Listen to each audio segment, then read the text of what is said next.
नमस्कार, आप देख रहे हैं हमारा छत्तीसगढ़ और मैं हूं आपके साथ सोनाली तोमर। रुक करते आज की हेडलाइंस की ओर। छत्तीसगढ़ में बेकाबू हुआ कोरोना। 24 घंटे में 9,921 नए मरीज, 53 ने गंवाई जान। असम चुनाव के बाद छत्तीसगढ़ कांग्रेस के नेता संभालेंगे यूपी की कमान। विधानसभा चुनाव प्रचार की हो रही तैयारी, कांग्रेस के केंद्रीय नेतृत्व का भरोसा छत्तीसगढ़ कांग्रेस पर। केंद्रीय गृह मंत्री अमित शाह के दौरे से बड़ा सुरक्षा बलों का मनोबल। छत्तीसगढ़ में नक्सलियों के खिलाफ बड़ा ऑपरेशन करने की तैयारी। छत्तीसगढ़ में केंद्रों पर ही दिन होगी 10वीं और 12वीं की परीक्षा। कोरोना संक्रमित विद्यार्थी परीक्षा नहीं देंगे, लेकिन फेल भी नहीं करेगा बोर्ड। बीजापुर में शहीदों के परिजनों को मिलेंगे 80 लाख रुपए। नौकरी की प्रक्रिया जल्द करने के निर्देश दिए, मुख्यमंत्री भूपेश बघेल ने किया ऐलान। मंत्रालय में विधि विभाग के कर्मचारी की कोरोना से मौत। विधानसभा सचिवालय भी 11 अप्रैल तक बंद। 7 अन्य अधिकारी कर्मचारी भी संक्रमित। आप देख रहे हैं के न्यूज, खबरों का सारथी।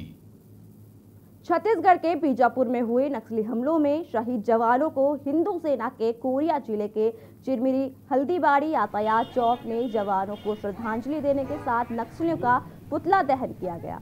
आपको बता दें कि छत्तीसगढ़ के बीजापुर में हुए नक्सली हमले में छत्तीसगढ़ माटी के 24 वीर जवान शहीद हो गए, जिसको लेकर हिंदू सेना ने अपने सैकड़ों साथियों के साथ कोरिया जिले के हल्दीबाड़ी चिरमिरी यातायात चौक में श्रद्धांजलि देने के साथ नक्सलियों का पुतला दहन किया।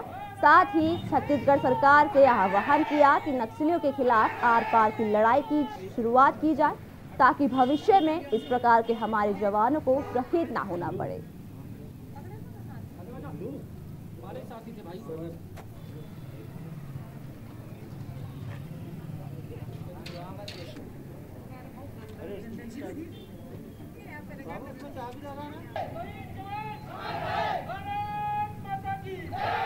आज हमारे 24 जवान शहीद हुए हैं। शासन के नहीं पता था कि हमारे कितने जवान शहीद हुए हैं। आनन फानन में जानकारियां मिली, नक्सली गतिविधियां बढ़ी हुई है।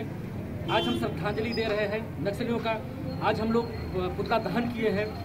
ईश्वर ऐसे वीर सपूतों को सद्गति दे और अपने चरणों में जगह दे। कोरबा क्षेत्रांतर्गत CSEB कॉलोनी HTPS के आवासीय परिसर में हुई चाकूबाजी की घटना में 3 लोग घायल हो गए। इनमें एक महिला भी शामिल है। पीड़ितों को NPCC अस्पताल में भर्ती कराया गया, जहां तीनों घायलों का इलाज जारी है। फिलहाल पुलिस आरोपी हमलावर की तलाश में जुट गई है और आगे की कार्रवाई कर रही है।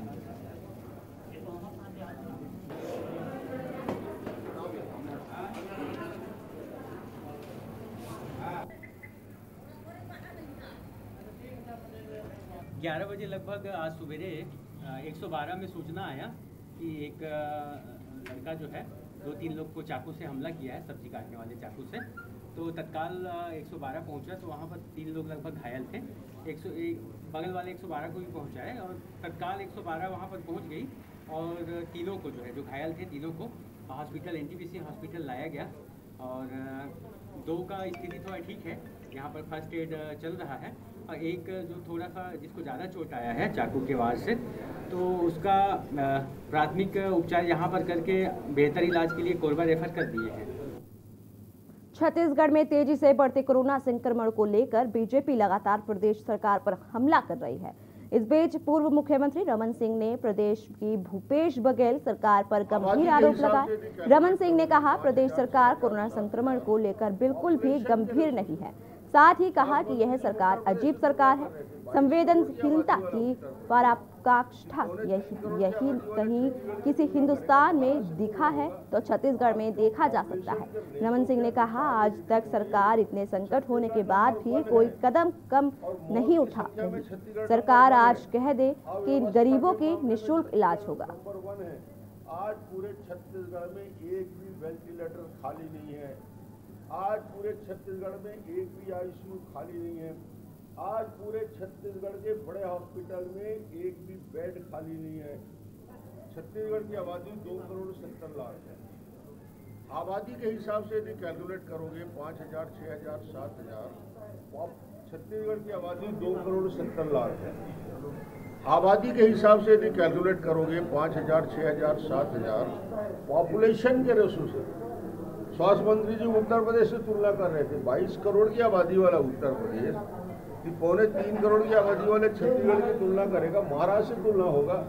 आप तो पॉपुलेशन के रेशो के अनुसार यदि देखोगे तो छत्तीसगढ़ नंबर 1 है और मौत की संख्या में छत्तीसगढ़ नंबर 1 है, अव्यवस्था के मामले में छत्तीसगढ़ नंबर 1 है। आज पूरे छत्तीसगढ़ में एक भी वेंटिलेटर खाली नहीं है, आज पूरे छत्तीसगढ़ में एक भी आईसीयू खाली नहीं है, आज पूरे छत्तीसगढ़ के बड़े हॉस्पिटल में एक भी बेड खाली नहीं है। छत्तीसगढ़ के दंतेवाड़ा में एक इनामी नक्सली सहित 4 नक्सलियों ने एसपी के समक्ष सरेंडर कर दिया है। 1 लाख के इनामी मिलिशिया कमांडर देव सिंह ने भरमार बंदूक सहित सरेंडर किया है। लोन वार 2 अभियान के तहत नक्सलियों ने दंतेवाड़ा एसपी के सामने सरेंडर किया है। सुरक्षागत कारणों से समर्पित 3 नक्सलियों का नाम उजागर नहीं किया गया है। आपको बता दें कि कल भी सीआरपीएफ की 231 बटालियन और पुलिस टीम की संयुक्त कार्रवाई में एक जन मिलिशिया सदस्य को गिरफ्तार किया है। टीम ने कार्रवाई करते हुए एक व्यक्ति को थैले में अवैध सामान ले जाते हुए गुमलनार मुस्तलनार के बीच जंगल में घूमते हुए गिरफ्तार किया गया है। 1 लाख का इनामी मिलिशिया कमांडर देव सिंह मिचवार पंचायत का रहने वाला है। दंतेवाड़ा जिले में अब तक इनामी नक्सली सहित कुल 332 नक्सलियों ने लोन वार 2 अभियान के तहत सरेंडर किया है।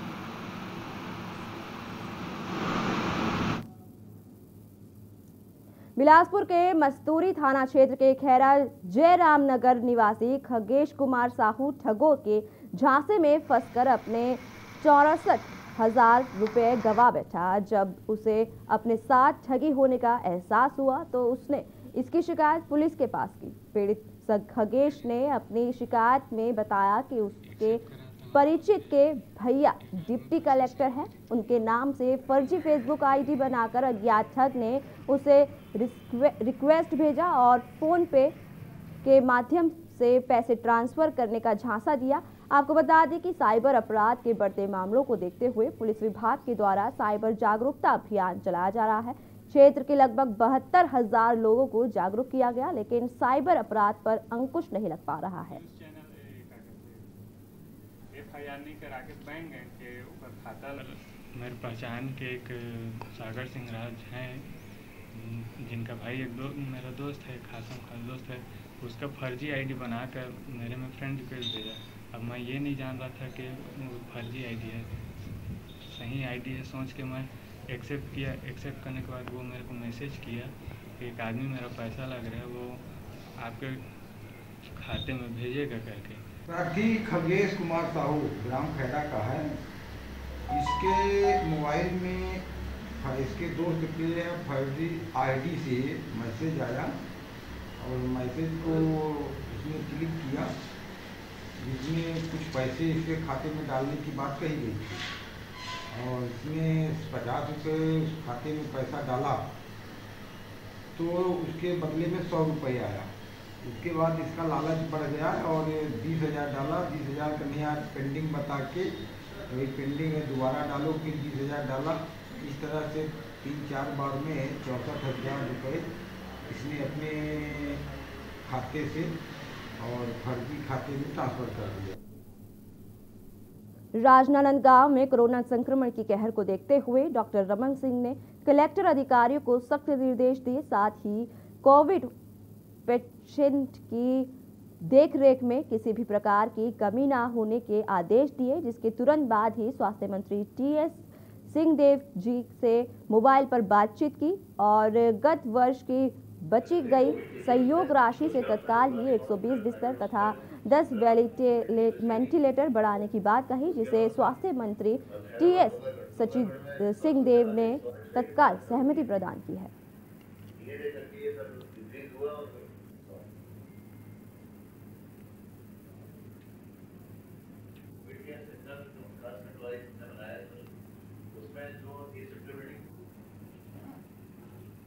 सर जो डेडिकेटेड हॉस्पिटल है कोविड के लिए उसमें उसके बाद हॉस्पिटल, प्राइवेट हॉस्पिटल, सुंदरा मल्टी फैसिलिटी। उसके अलावा सर खैरा और डोंगरगढ़ में 743 एक्स्ट्रा कितना करूँगी धीरे धीरे करके ये सर इंक्रीज हुआ। और आज राजनांदगांव जिले में खासतौर से पूरे छत्तीसगढ़ में और देश में जिस प्रकार कोरोना का ये दूसरी लहर का प्रकोप बढ़ा है और छत्तीसगढ़ में आज के यदि आंकड़े देखें तो 7,000 छू रहा है। अपने आप में देश में मेरी मान्यता है कि पॉपुलेशन के रेशो से देखा जाए तो नंबर 1 हम हैं, क्योंकि 3.25 करोड़ की आबादी में 7,000 केस निकलना अपने आप में बहुत बड़ी संख्या है और जिस प्रकार इसका ग्रोथ हो रहा है ये भयावह है।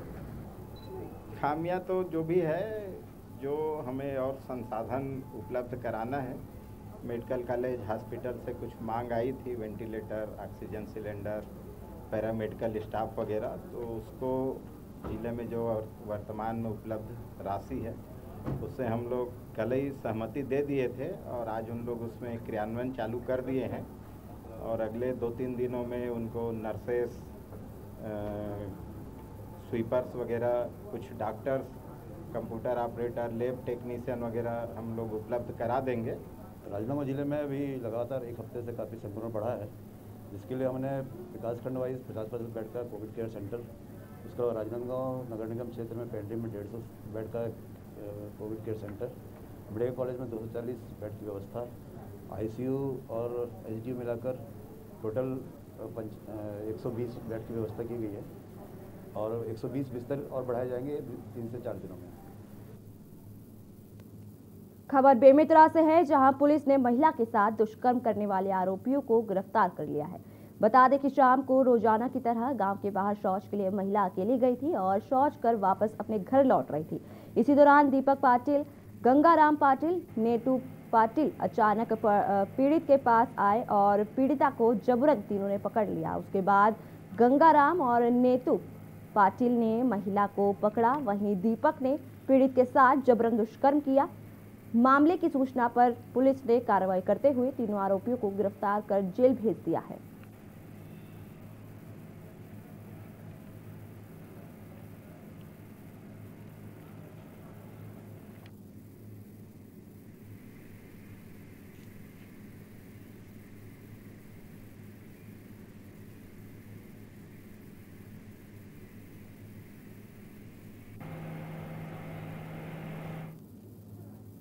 बलरामपुर जिले के शंकरगढ़ में एक गांव ऐसा भी है जो अभी भी पानी की बूंद के लिए तरस रहा है।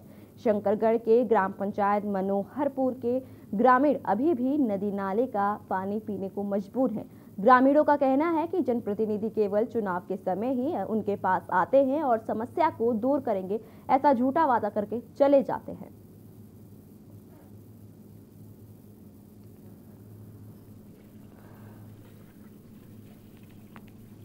पानी का ज़्यादा समस्या है, रोड, बिजली, ज़्यादा करके यही 2-3 चीज़ का समस्या है सर।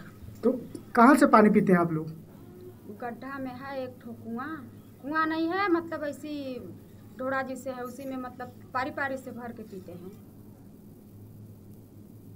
पुलिस अधीक्षक बेमेतरा दिव्यांग पटेल के नेतृत्व में नगरपालिका बेमेतरा के कर्मचारी के साथ मिलकर मास्क नहीं पहनने वालों को निःशुल्क मास्क का वितरण किया गया तथा मास्क नहीं पहनने वालों के ऊपर कार्रवाई करते हुए कुल 31 लोगों से 7,000 रुपये समझौता शुल्क लिया गया। साथ ही वैश्विक महामारी कोरोना वायरस के बीमारी के रोकथाम के लिए अनिवार्य रूप से नियमों का पालन करने की अपील भी की है।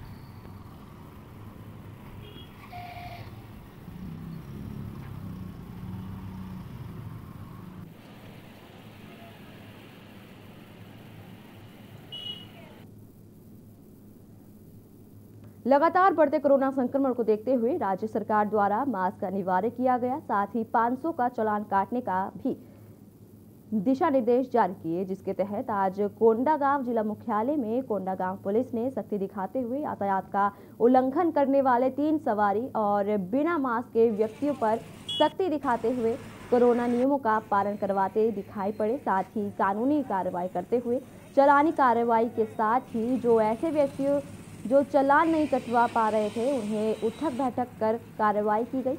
साथ ही कोंडागांव थाना के सब इंस्पेक्टर कैलाश केशवानी ने फिर से कोंडागांव के नागरिकों से अपील की, घर से बाहर आकर निकले तो मास्क आवश्यक लगाएं और सैनिटाइजर से हाथ जरूर धोएं।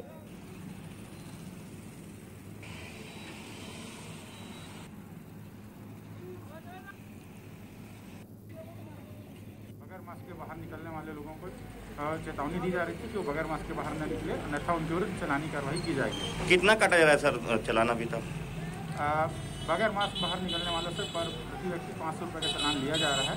अभी लगभग 8 चालान काटे जा चुके हैं और चालानी कार्रवाई लगातार जारी है। सर इसमें और कुछ अपील करना चाहेंगे आप इन लोगों से? मेरा कोंडागांव पुलिस की ओर से कोंडागांव शहर के लोगों से निवेदन है कि वे जब भी घर से बाहर निकले मास्क लगाकर बाहर निकले, सैनिटाइजर अपने साथ। खबर बिलासपुर से है, जहां एक नौकर ने पैसों की लालसा पर अपने ही मालिक से विश्वासघात कर डाला। सिरगिट्टी पुलिस से मिली जानकारी के अनुसार Umang food product industrial area Sirgitti के संचालक द्वारा शिकायत दर्ज कराई। नौकर संस्था में काम करते हुए प्रोडक्ट डिलीवरी कर वसूली की रकम को लेकर फरार हो गया और साथ ही रह रहे किराए के मकान को भी छोड़कर कहीं भाग गया। सूचना पर थाना सिरगिट्टी द्वारा मामले में आरोपी रामकृष्ण संदका को रायपुर से गिरफ्तार कर कार्रवाई की गई।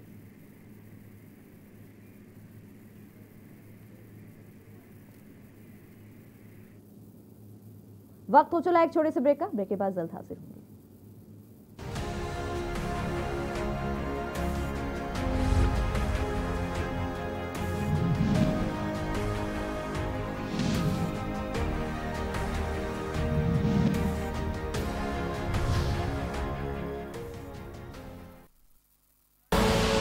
आप देख रहे हैं के न्यूज, खबरों का सारथी।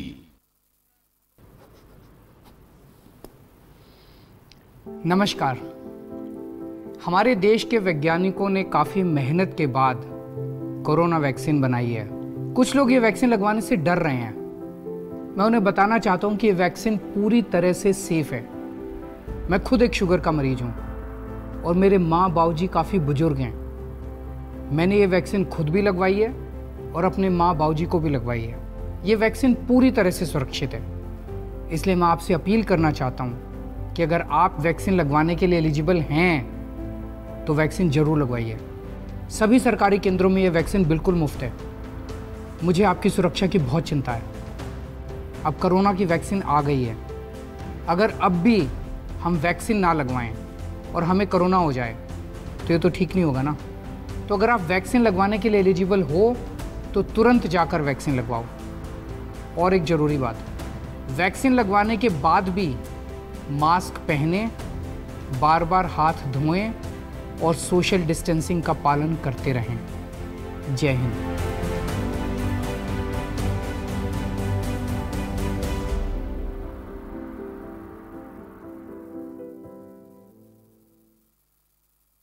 जुबान के लिए उड़ चला गैरों की ज़मीं पर, खुशबू अपने पन की ढूंढता औरों की ज़मीं पर। मेरी माटी की ये जुबान, मेरी माटी की ये जुबान है मुझसे दूर मीलों दूर, पर ये दिल है कि चख रहा का नूर, नूर और नूर। दूर कितना भी जा, इस जुबान से दूर ना जा पाओगे। विमल, बोलो जुबान केसरी। आप देख रहे हैं के न्यूज, खबरों का सारथी।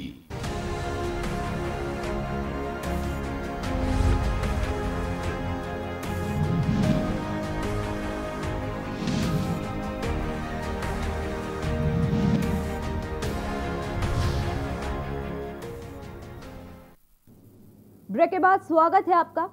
कोरिया जिले के हल्दीबाड़ी रामनगर बॉर्डर पर मध्य प्रदेश छत्तीसगढ़ की बॉर्डर पर मध्य प्रदेश शासन की ओर से किसी तरह कोरोना स्कैनिंग जांच और मास्क चेकिंग दिखते नजर नहीं आ रहे हैं, जबकि मध्य प्रदेश के लोग मनेंद्रगढ़ के कोरिया आना जाना लगा रहता है। जिले में प्रतिदिन हजारों की स्थिति में आ रहे हैं, जबकि कोरिया में रिकॉर्ड 96 मरीज 6000 का आंकड़ा पहुंच गया है।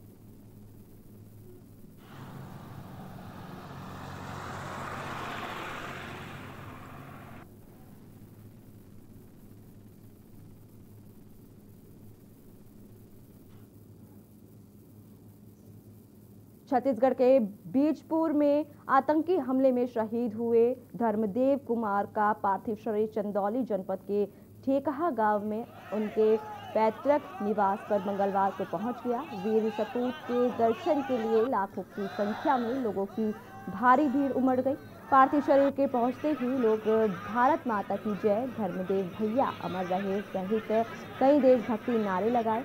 श्रद्धांजलि के बाद शहीद के पिता रामाश्रय गुप्ता सहित क्षेत्रीय लोग धरने पर बैठकर शहीद के सम्मान के लिए उत्तर प्रदेश के मुख्यमंत्री योगी आदित्यनाथ और जनपद के निवासी भारत सरकार के रक्षा मंत्री राजनाथ सिंह को मौके पर बुलाने के लिए अड़ गए हैं।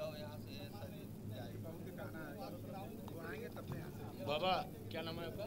राम आश्रय। आप शहीद के क्या लगते हैं? पिताजी।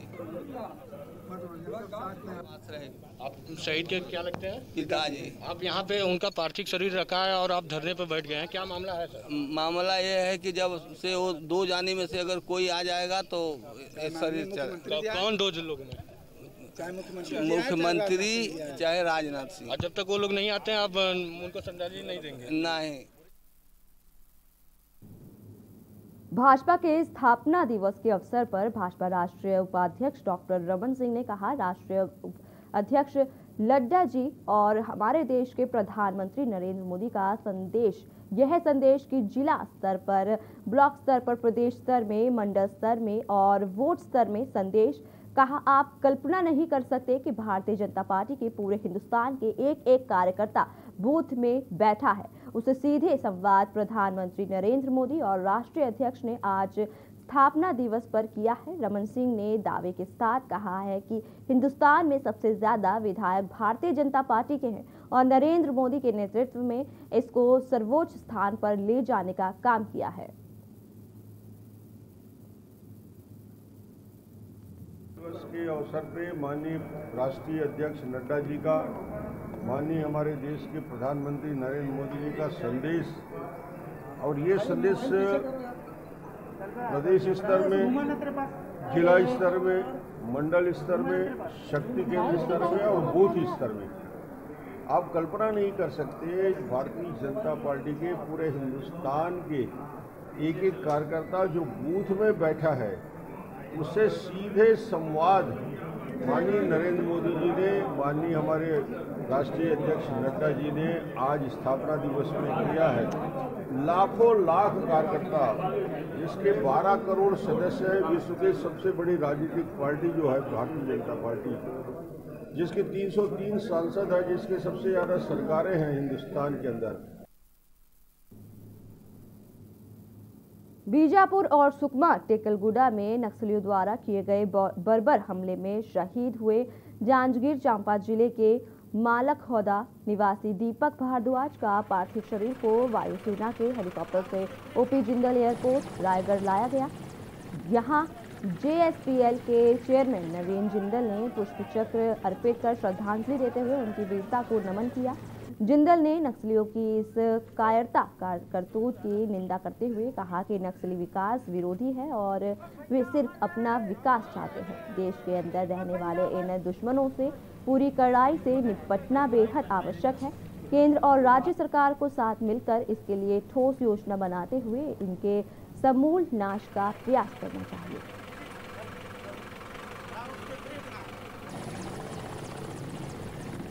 नकली मूवमेंट के खिलाफ एक बड़ी कार्रवाई की गई। उसमें वापसी के दौरान एम्बूस लगाकर नक्सलियों ने ये हमला किया। उसमें हमारे मालखौदा जिले के मालखौदा ब्लॉक के जो हमारे एएसआई थे दीपक भारद्वाज जी का वो शहीद हो गए और उन्होंने आखिरी दम तक अपने साथ जवान थे उनके सभी की रक्षा करने का प्रयास किया और लगातार भिड़ते रहे।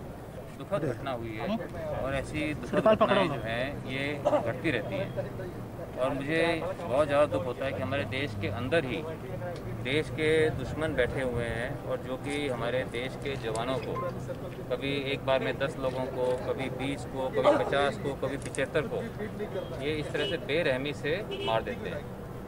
और मैं नहीं समझता कि ये जो नक्सली हैं ये कोई विकास चाहते हैं, ये सिर्फ अपना विकास चाहते हैं क्योंकि भारत सरकार भी और राज्य सरकार भी वो वहाँ पर जो भी प्रयास करती है विकास के, ये उसके अंदर भी बाधा पहुँचाते हैं।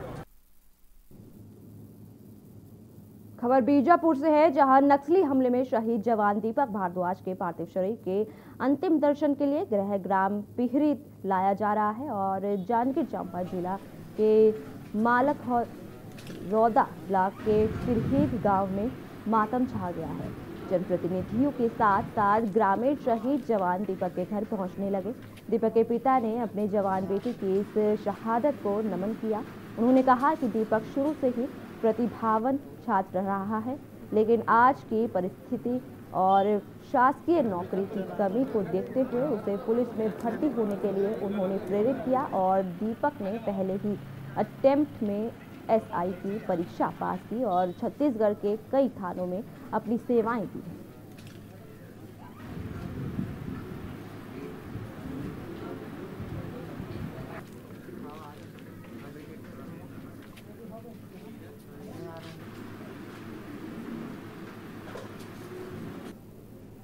कुशल मार्गदर्शन में बेटा का अध्यापन कार्य बिलासपुर में संपन्न हुआ।